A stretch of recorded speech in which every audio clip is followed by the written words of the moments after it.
wabarakatuh. Alhamdulillahi rabbil alamin wa bihi nasta'in ala umur dunya waddin. Wassalatu wassalamu ala asrafil anbiya'i wal mursalin wa ala alihi wa sahbihi ajma'in. Asyhadu an la ilaha illallah wahdahu la syarika la wa asyhadu anna Muhammadan abduhu wa rasuluh. Allahumma sholli wa sallim ala Sayyidina Muhammad wa ala ali Sayyidina Muhammad.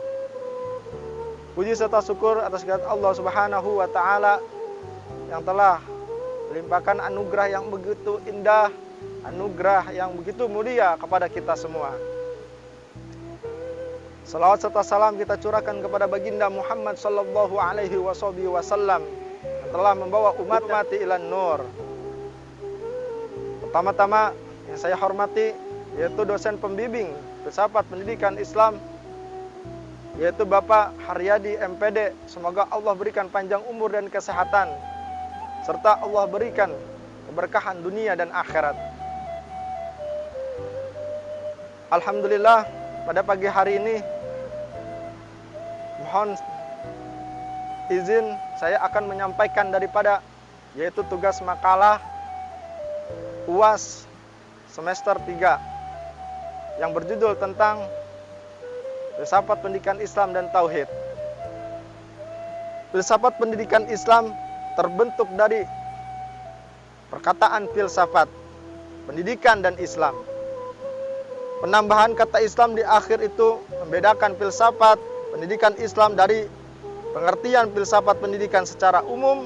Dengan demikian, filsafat pendidikan Islam mempunyai pengertian secara khusus yang ada kaitannya dengan ajaran Islam.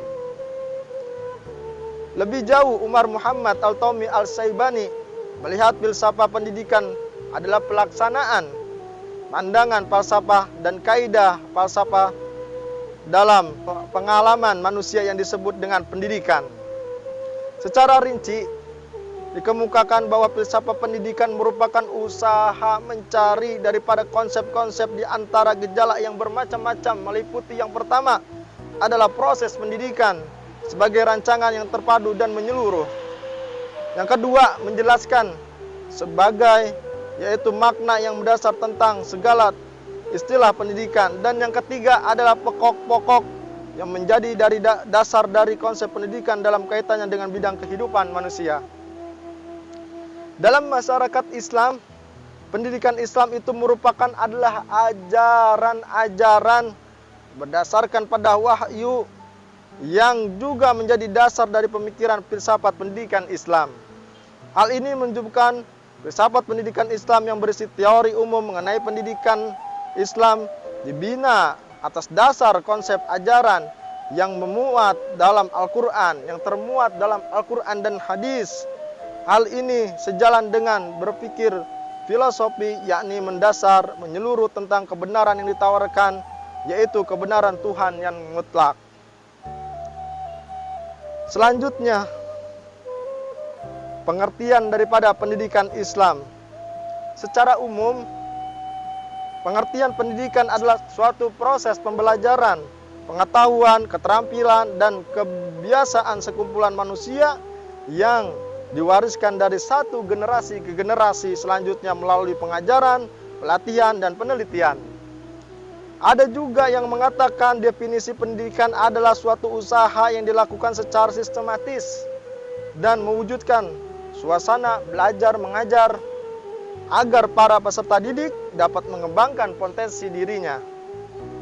Dengan adanya pendidikan, maka seseorang dapat memiliki kecerdasan akhlak mulia, kepribadian, kekuatan spiritual, dan keterampilan yang bermanfaat bagi dirinya dan masyarakat.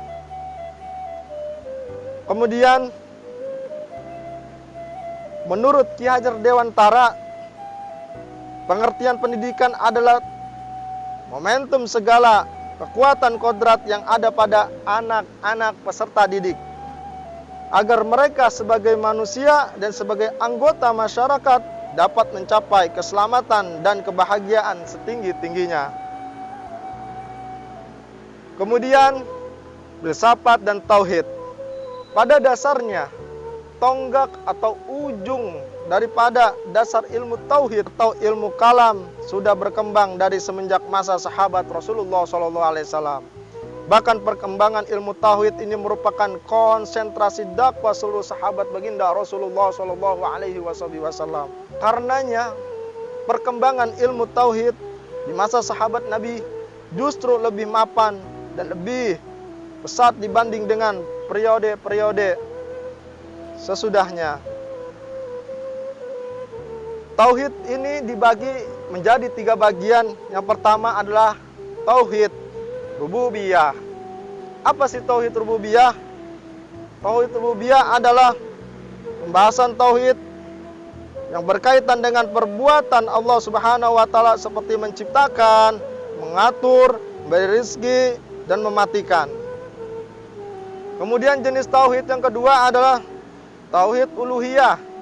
Tauhid uluhiyah dapat dimaknai dengan keesaan Allah Subhanahu wa taala dalam ibadah, yakni segenap ciptaannya hanya beribadah kepadanya dengan tidak menduakan, menganggap ciptaannya secara setara atau bagian dan ketuhanan sebagaimana keyakinan dalam rutinitas dan sebagainya. Kita hanya menyembah Allah Subhanahu wa taala segenap hidup, mati, jiwa, raga dan ibadah kita hanya ditunjukkan atau diabdikan kepada Allah Subhanahu wa taala.